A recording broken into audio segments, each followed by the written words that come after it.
Ooh,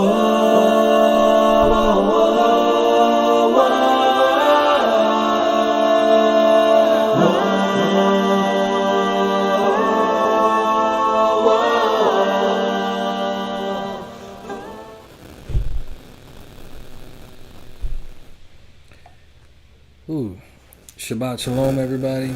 Apologies for the late start, but YouTube's been YouTubing. Wouldn't let us go live, wouldn't let us do anything. We're not in assembly today, just like we weren't the past week because things we got to take care of, but we're still pressing on and powering through.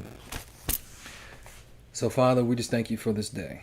Thank you for waking us up this morning. Thank you for the breath of life. Thank you for the gift of life. And we ask you humbly to forgive us of our sins. You know what they are. We ask for you to purge us and to make us anew, transform us into the new creatures that was foretold and prophesied about, Father. And we ask for you to encamp angels around about us to protect us and keep us from all hurt, harm, and danger. We ask, Father, that you send your healing angel, your healing Rapha, Father, throughout your assemblies, Father, throughout the world, to the people that cry out, that call out, that believe and have faith on you, Father. And we know that you will never leave us nor forsake us, Father, and that you will be with us always, even until the end of the world, Father. Just help us to be prepared for the things that's coming. Help us to be able to endure. Help us to operate in wisdom and the spirit of discernment, Father. All these things we do ask and pray in the name of your beloved Son, Yahushua HaMashiach. Amen. Aman, aman, aman. So I know we've been going forward with the Faithful to Death series. Today we kind of have a side mission. Just really talking about this Judas effect and how, especially in our community, even throughout the world, people focus on the wrong things. People don't know how to be grateful. They don't know how to be content. And they would rather take from others, belittle others, backbite others, instead of working for the things that other people have or asking for the things that other people have. And so, as we go forward, we're going to just read from the Testament of Simeon, because it's something we've gone over before. But it's just imperative that we relearn, we remember, that we renew our minds in this thing. Because we got to make sure that we don't have an evil eye towards our brother, our sister, like in the church, in the assembly, in the tribe. You can't do that.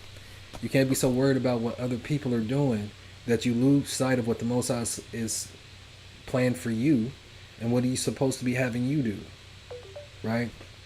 Because it's too easy with all these distractions to get sidetracked, especially in this age that we were birthed into, this age of the beast, right? That's diverse from all others, and to be honest, it's the greatest deceptive mechanism or organization that has ever come together.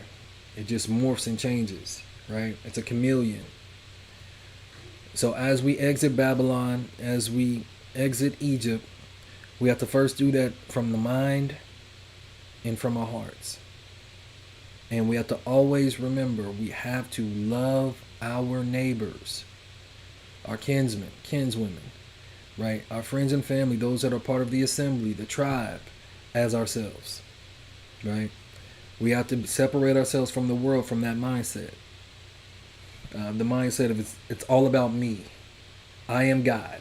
Nothing's more important than me and my happiness. Me. I. It's so short-sighted, you don't even see the big picture, right? You don't even realize that, to be honest, the Judas effect is pretty much taking over you. So this one isn't very long. We're just going to read and just talk for a little bit. So it says, the copy of the words of Simeon, the things which he spake to his sons before he died, in the 120th year of his life, at which time Joseph, his brother, died. For when Simeon was sick, his sons came to visit him, and he strengthened himself and sat up and kissed them and said, so Simeon's about to die. Again, our culture is when you're getting close to, being with the Father, You get your fellow tribesmen and women, and you let them know your faults, and you prophesy over them. Right? You're supposed to be leaving them words of encouragement, words of warning, and words of prophecy, and blessings. Potentially cursings if you're a wicked person. Hearken, my children, to Simeon your father, and I will declare unto you what things I have in my heart. I was born of Jacob as my father's second son, and my mother Leah called me Simeon, because Yahuwah had heard her prayer. So that's what his name means. The Most High hears your prayer. And he was an answer to that. Moreover, I became strong exceedingly. I shrank from no achievement, nor was I afraid of nothing. For my heart was hard, and my liver was immovable. And this is a very important part he's about to say. And my bowels without compassion.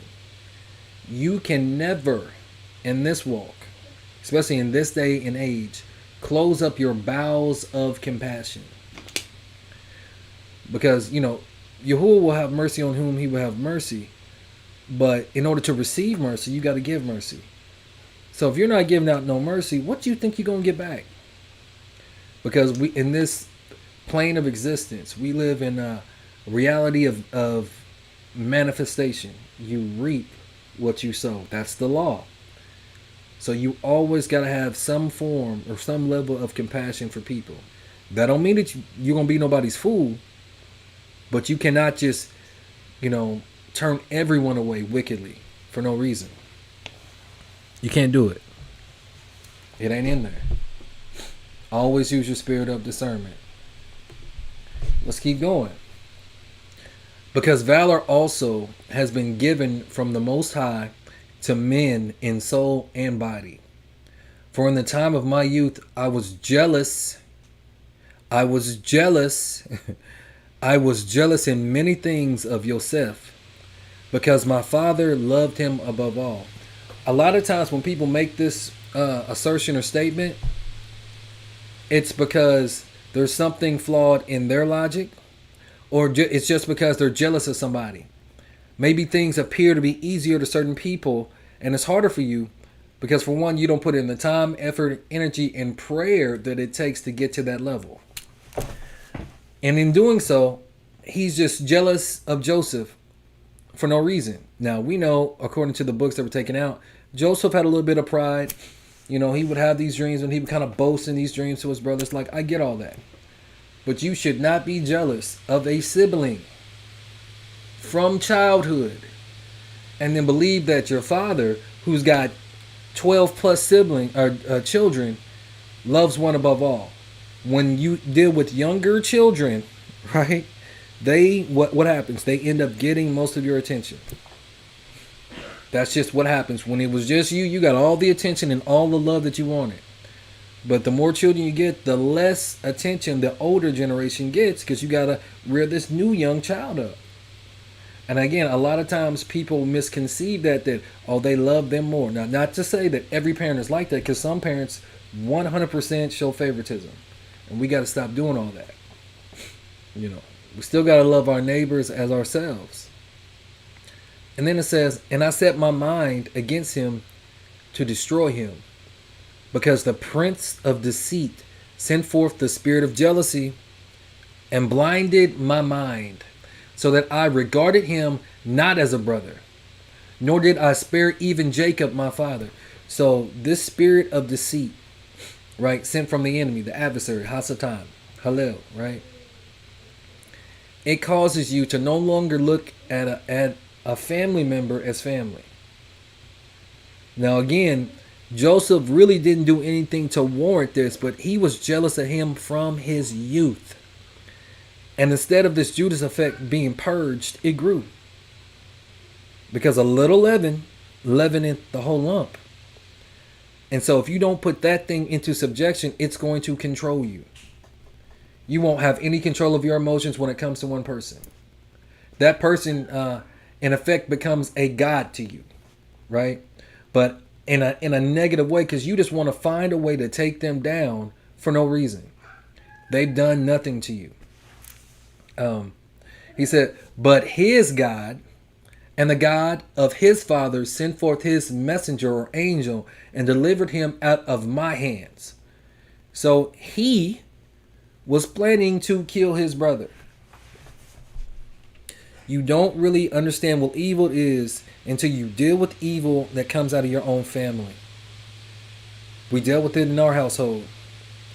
A sibling ended up costing multiple children, right? And then once the children died, they said, would you look at God? There is a different kind of wickedness and evil on people like that. And once you find out who they are, you must mark them, and then you separate from those people, because the Judas effect has completely taken over. It takes the Most High to deliver people like that. When every chance and did they get there jealous of you, like always coming at you for no reason, slide comments, always trying to detract from you, bring you down, and you've done nothing but tried to be a brother or a sister or a family member to them, and the only thing that they want to do is hurt you. Only thing you can do is pray about that situation, ask the Most High to judge between you and that person in that situation, and leave them alone. A problem that we have is we really think that we can change people. The only thing that we can do is plant a seed, and it's up to the Most High to change that person's heart if that person is one of the Most High's. Because Mashiach, he never lost any of his, and he's never going to lose any of his sheep. So sometimes we try to impart what we want for people on them, and that's not even in the cards for them, because they don't want that. They don't want to live in love. They don't want better for their life unless you're going to just give them whatever they want every time they come around, because the only time they come around because they're narcissists is when they need something. It's not truly from a place of love. What can I get from this person? You are an ATM to them. You know, we've talked about this stuff before. But you have to be able to discern these people and separate from them, and make sure that that spirit of bitterness has not gotten on you to where now you want to kill them, you want to hurt them, you want to get your lick back. Because vengeance is mine, saith the Most High. Be you angry, right? But sin not. And a lot of these people make it really hard not to sin because they push every button. They think you a punk. They think you a pushover.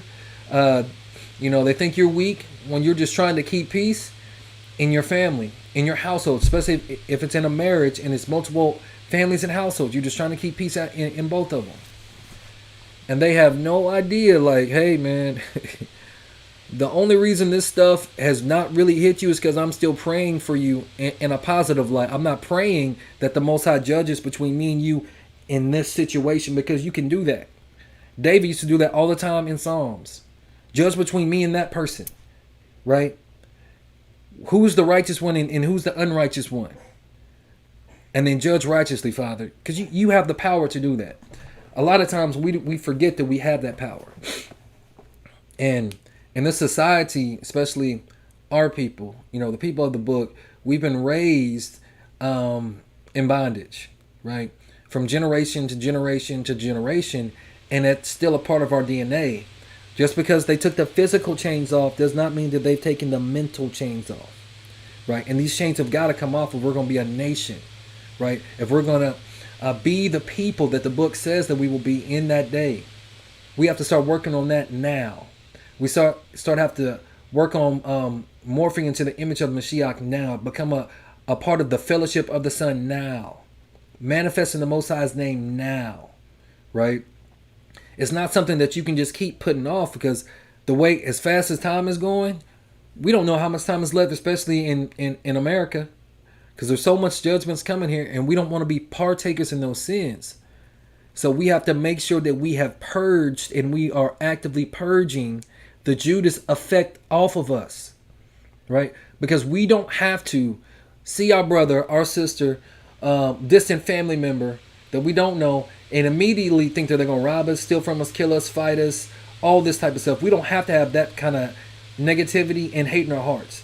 But that's what's been programmed and continues to get programmed in us. It takes a strong-willed person that prays and seeks the Most High to purge them of these things. Because as a nation of people, we still don't really love our neighbors as ourselves. We'd rather be around different people of other nations instead of those that are directly in blood covenant. Now, I'm not saying those that cleave to the covenant are not, but we are still suffering from the curses of Deuteronomy 28, Leviticus 26, and so forth and so on. So again, Simeon says, but his God and the God of his fathers sent forth his angel and delivered him out of my hands. Right? For when I went to Shechem to bring ointment for the flocks, and Reuben to Dothan, where our necessaries and all our stores, Judah, my brother, sold him to the Ishmaelites. Right? So we know a lot of us come from the tribe of Judah. So that's another one of the sins of the Judas effect, right? Because even though Judah's hatred or sentiment for Joseph wasn't as bad, quote unquote, as Simeon, still sold his brother into bondage for jealousy. And we're breaking the commandments when we're letting the spirit of jealousy rule us and control us, and we lose sleep, right? We can't eat. We can't get along with people because we got to figure out how we can bring this person down. We're going to go to Exodus 20. And we're going to read verse 17. You shall not covet your brother's house. You shall not covet your brother's wife, your neighbor's wife, nor his manservant, nor his maidservant, nor his ox, nor his ass, nor anything that is thy neighbor's. It's written in there. You just don't covet. You so-called jealous of the relationship that Joseph has with your father. Why don't you work on your relationship with your own father? Why does it got to be Joseph's fault? He's the second youngest until Benjamin was born, right? So you know that the youngest gets the most attention. Same stuff we're talking about.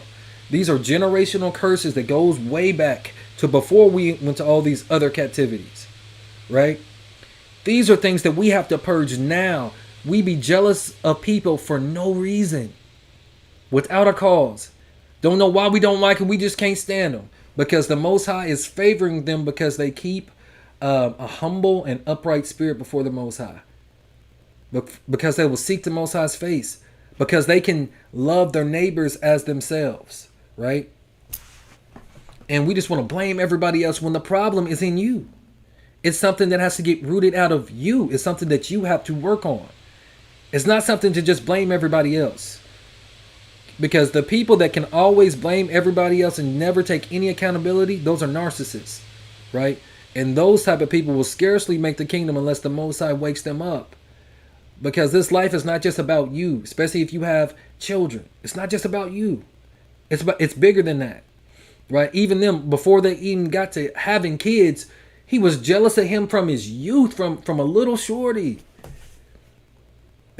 Because of the relationship he has with his father, instead of him taking accountability. Okay, so I'm not as close to my dad as some of my other brothers are. Let me work on that. Let me see what more we have in common so maybe we can spend more time together. Being proactive instead of being reactive to an imaginary emotion that he created in his own mind. That is not the mind of Mashiach. That is not the mind of an overcomer. That is not the mind of a child of the Most High, of a child of what they call God. Because we know that there are certain things that the Most High hates. We're going to go to Proverbs 6. Proverbs 6, start at verse 1 through 3. My son, if you be surety for your friend, if you has stricken thy hand with a stranger, you are snared with the words of your mouth. You are taken with the words of your mouth. Do this now, my son, deliver yourself. When you are come into the hand of your friend, go Humble yourself and make sure your friend. Be careful that the words that you speak, because we know that life and death is in the power of the tongue, and they that love it shall eat the fruit thereof. You're going to have to give account to every word and every thought that you have. Control your mouth, control your mind, control your emotions, and do not close up your bowels of compassion. Because we all have a story. We all come from bondage. We all come from trauma. And we're all just trying to figure this thing called life out. And we don't give our own a fair shake. We don't have the same patience for them like we have for other people. And that's not fair. Because again, we're not taking into account the bondage and the generational trauma and the generational curse that was placed on us. Back in the olden days, back through the door of no return, the attenuation well, the well of forgetfulness, all of these curses were placed on our people. All of these things you have to pray off. You have to work on these things, right? It's so much more than just this temporary, minuscule emotion that you've just created or that you've let just control you. The future is bigger than just you alone. You have to think with a tribal mind and with the mind of a kingdom, because a kingdom divided against itself cannot stand. That's the problem. All of this programming through the television, movie, all of that stuff wants to keep us as thugs, gangsters, divas, all of this stuff that means nothing. That doesn't help us come together. That doesn't help us improve ourselves as people. Stop loving the things that are evil and start working on the things that are good for you. Right? So we're going to keep going. We're jumping down to verse 16. These 6 things does the Most High hate. Yes, 7 are an abomination unto him. A proud look, a lying tongue, and hands that shed innocent blood. Simeon was mad that his brother Judah sold Joseph into slavery because he was going to kill him.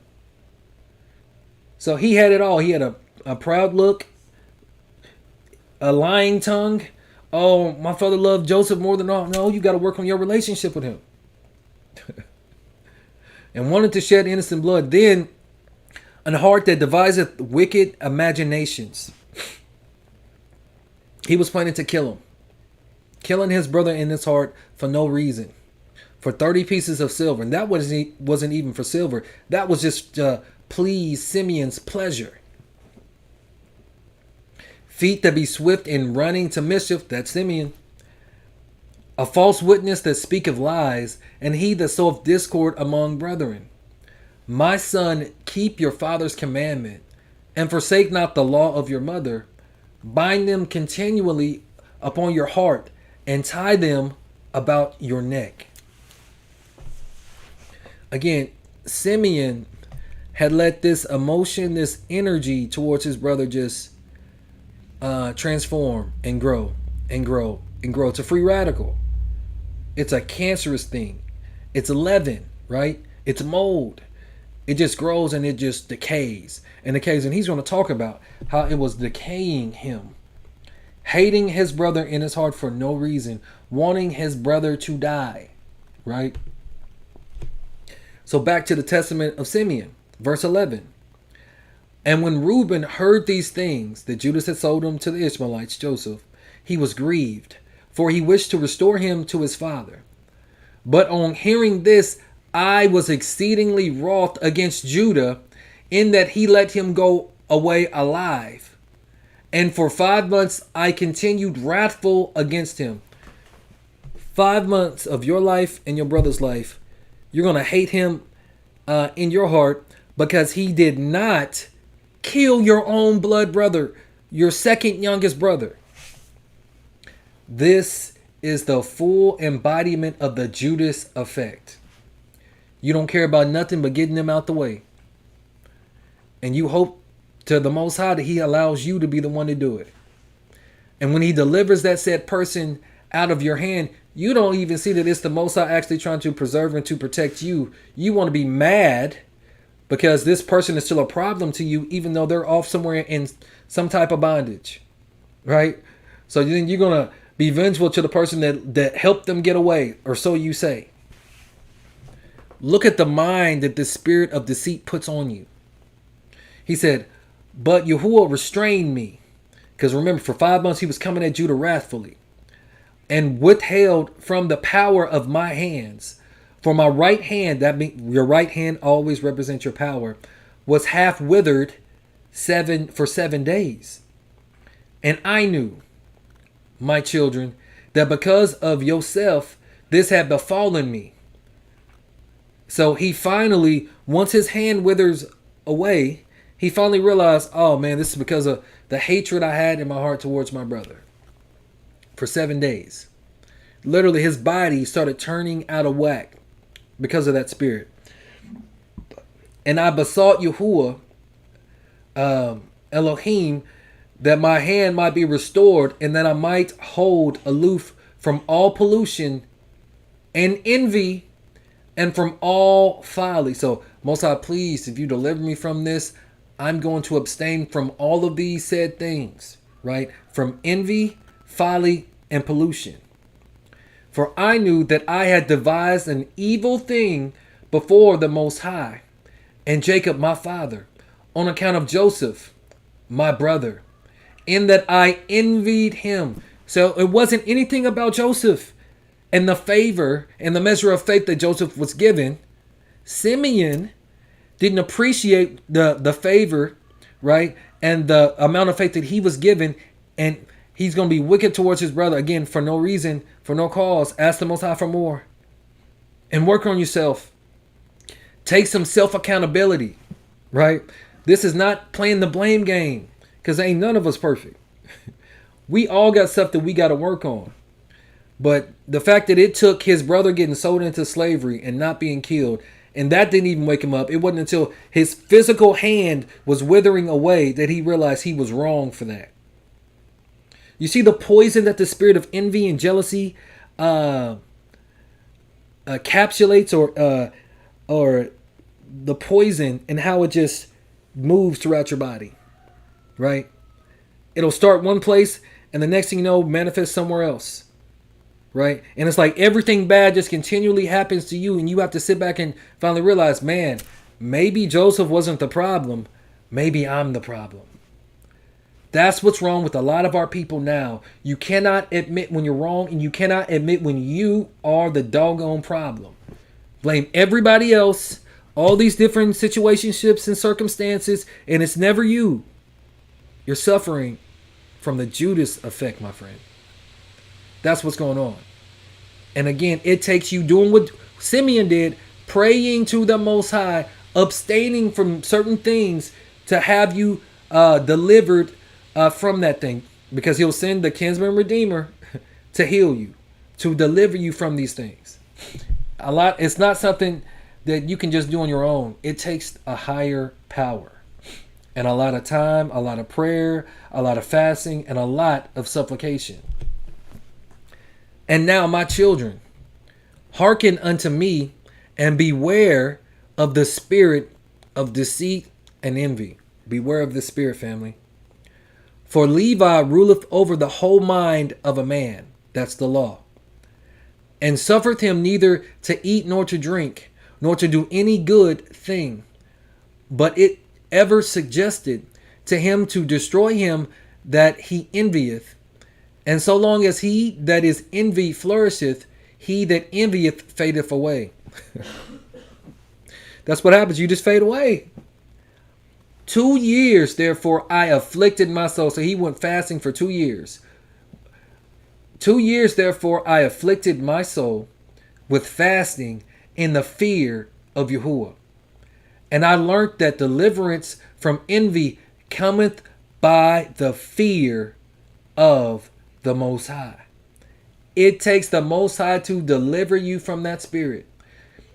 And all you can do is plant a seed in people. But you cannot save your family. You cannot save your loved ones. It's going to take the Most High to do that. And that's not your responsibility. You plant a seed, you say a prayer, and you let the Most High do what he's going to do. That's it. If he decides to have mercy on them, praise Yahuwah. If he doesn't, praise Yahuwah. You keep moving. It is not your responsibility to save everybody. You are not Mashiach. And even he couldn't save everybody. For if a man flee to Yahuwah, the evil spirit runneth away from him, and his mind is lightened, right? Illuminated, right? Enlightenment. And henceforward he separateth, or he sympathizeth with him whom he envied, and forgiveth those who are hostile to him. Forgiveness is key. And so ceaseth from his envy. So when the Most High delivers you from this thing, there is a heart change, a mind change, right? Then at that point, you can have sympathy and empathy for people, especially for those that you've been envying for no reason. And then you can forgive the people that are hostile towards you because you realize, like, hey, I've dealt with that spirit before. Let me forgive you. Let me be as humble as I can. Because if you don't purge that thing, the Most High is going to do something because I'm his son, right? And he's not going to let you continually mistreat me because he's given me the spirit of discernment to know when it's enough, right?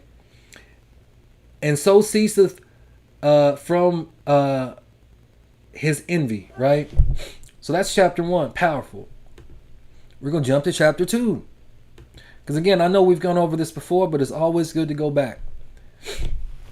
So then, on the second portion, he says, and my father asked concerning me, because he saw that I was sad. But he loved Joseph more than anything, but he can discern when you're sad. No, you have a flawed perception of what's going on. And I said unto him, I am pained in my liver, for I mourned more than they all, because I was guilty of the selling of Joseph. Well, I thought we just read that Judas sold him. He's guilty because of his heart, because he wanted worse than that, right? And when we went down into Egypt and he bound me as a spy, I knew that I was suffering justly and I grieved not, right? So it was no point in him grieving because he knew it was his fault, right? So especially like in our tribal readings or whatever, we should be finished with Genesis, if I'm not mistaken, by tonight. And then we're going into Exodus next week, right? So that's another reason why we're kind of rehashing some of these things from the extra biblical sources, right? Now, Yosef was a good man. See, now that his eyes are not blinded, he can tell. He said, now Yosef was a good man and had the spirit of God within him. So really, you were jealous of the spirit of the Most High that was in your brother. Instead of seeking the Most High to get a greater or double portion, you want to kill your brother. A lot of times that's what's going on because people don't realize that the Most High is with you, right? And that's why they hate you for no reason. Being compassionate and pitiful. He bore no malice against me, but loved me even as the rest of his brethren. Now think about the type of compassion that Joseph had to have in his bowels toward his brothers, especially that one. Because according to some of the other accounts, Simeon was trying to kill him out off gate. Like it took Reuben in his wisdom like to talk them into throwing him into the pit, and then Judah came back and sold him into slavery. But Simeon wanted him dead. Don't let that get misunderstood. Wanted his own blood, his own brother dead. Because in Simeon's heart, he was a murderer from the beginning, right? But it took the Most High to deliver him out. It didn't take no man to deliver him. No man could deliver him but the Most High.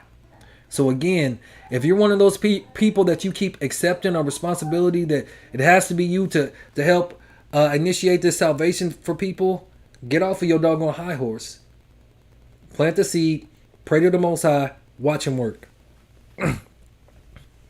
That's all you can do. That's all you can do.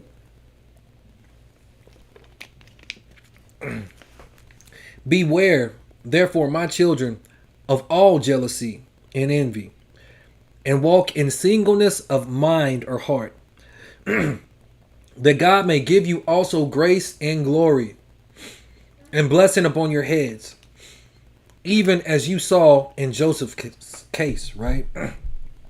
Went into bondage and then became second to Pharaoh. That's powerful.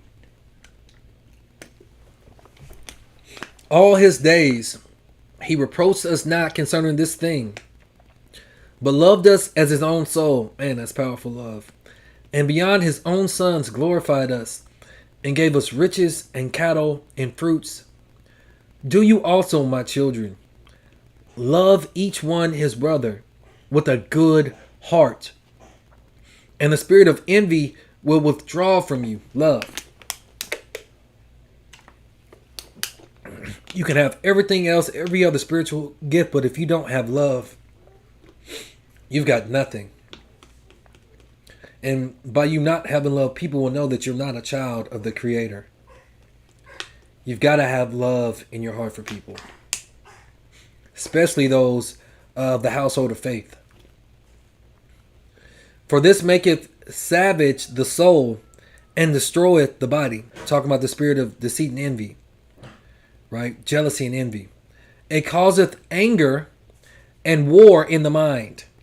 Talking to yourself with all these scenarios and that aren't even real, and stirreth up unto deeds of blood, Simeon, and leadeth the mind into frenzy, and causeth tumult to the soul, and trembling to the body, right? So this spirit that comes to you and ends up controlling you is not doing you any favors. It's going to create wars in your mind. And trouble in your body will manifest. For even in sleep, malicious jealousy gnaweth. You can't even sleep right. And with wicked spirits disturbeth the soul, and causeth the body to be troubled, and waketh the mind from sleep in confusion, and as a wicked and poisonous spirit, so appeareth it to men. So it even comes to you poisonous and wicked. But because you can't get out of your own way, you just accept it. Just accept it. No accountability. Therefore was Joseph comely in appearance. He was an attractive brother, and goodly to look upon, because no wickedness dwelt in him. For some of the trouble of the spirit the face manifested. So a lot of times you can see the spirit on people just from their face. You can tell when they up to no good, when they got evil intentions towards you. Pay attention to the signs. Everybody that say brother ain't your brother or sister or family or any of that. Always work on your spirit of discernment. And now, my children, make your hearts good before Yahuwah, and your ways straight before men. And you shall find grace before the Most High and men. Beware, therefore, of fornication.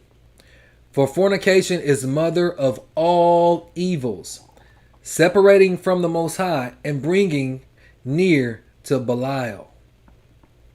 For I have seen it inscribed in the writing of Enoch that your sons shall be corrupted in fornication, and shall do harm to the sons of Levi with the sword. But they shall not be able to withstand Levi, for he shall wage the war of the Most High, and shall conquer all your hosts. And they shall be few in number, divided in Levi and Judah. And there shall be none of you for sovereignty, you're going to be dead, even as also our father prophesied in his blessings. Right? So this is the testament of Simeon, trying to give, his future generations some wisdom before he leaves this earth. Which is all of our responsibilities as parents, as elders, as all of these things. They shouldn't have to go through the same trials that you went through all the time. You should spend some time to teach them something. Chapter 3.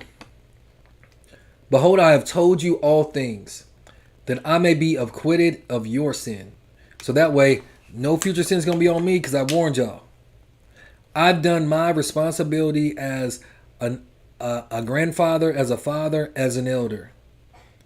So none of your sins will be on me because I've let you know these things.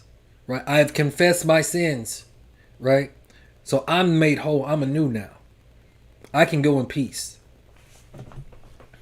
Now, if you remove from you your envy and all stiff neckedness, is a rose, as a rose shall my bones flourish in Israel, and as a lily my flesh in Jacob. And my odor shall be as the odor of Libanus, and as cedars shall holy ones be multiplied from me forever, and the branches shall stretch afar off. Then shall perish the seed of Canaan, and a remnant shall not be unto Amalek, Esau. And all the Cappadocians shall perish, and all Hittites shall be utterly destroyed. Then shall fall or fail the land of Ham, and all the people shall perish. Then shall all the earth rest from trouble, and excuse me, and all the world under heaven from war. Excuse me.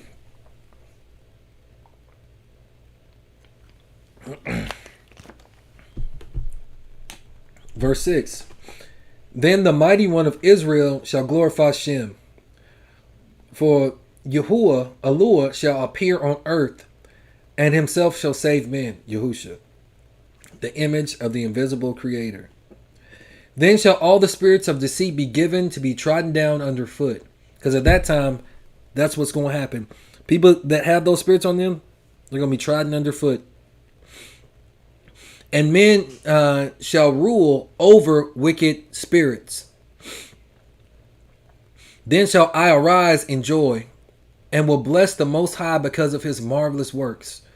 Because God hath taken a body and eaten with men and saved men. And now, my children, and Judah, and obey Levi and Judah. And be not lifted up against these two tribes. For from them shall arise unto you the salvation of the Most High, Yahusha. For the Most High shall raise up from Levi as it were a high priest, and from Judah as it were a king. The Most High and man, or God and man, Eloah and man. He shall save all the Gentiles and the race of Israel. Those are the righteous ones of both, the righteous Gentiles and the righteous ones of Israel. Therefore I give you these commands, that you also may command your children. So you're supposed to keep these commandments going down, that they may observe them throughout their generations. And when Simeon had made an end of commanding his sons, he slept with his fathers, 120 years old. And they laid him in a wooden coffin to take up his bones to Hebron. And they took them up secretly during a war of the Egyptians. For the bones of Joseph the Egyptians guarded in the tombs of the kings. For the sorcerers told them that on the departure of the bones of Joseph, there should be throughout all the land darkness and gloom, and an exceeding great plague to the Egyptians, so that even with a lamp a man should not recognize his brother. And the sons of Simeon bewailed their father. And they were in Egypt until the day of their departure by the hands of Moshe. So family, in this hour, make sure you're not being controlled by the Judas effect. Ask the Most High to show you yourself and to show you the things that you need to work on. Seek Yahuwah while he may be found. It's not a race, it's a marathon. It's a walk.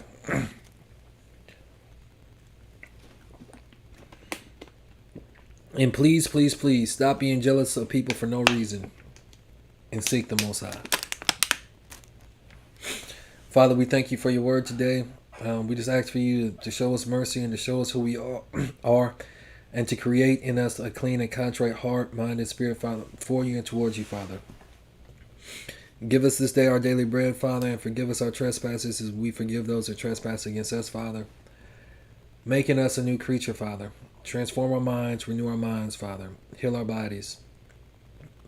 Let your name be made manifest in our daily life, in our daily walk, Father. All these things we do ask and pray. In the name of your beloved Son, Yahushua HaMashiach. Amen. So, again, sorry it took me so long. But, we are Yehuda. Please subscribe, hit the notification bell, like and share our content.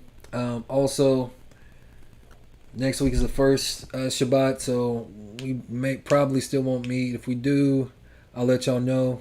But if we don't, there'll be more homework for the next chapters that we're going over in our individual studies. But we love y'all. Thank y'all for the love. Thank y'all for the support. We appreciate all of y'all, man. Shalom, tribe.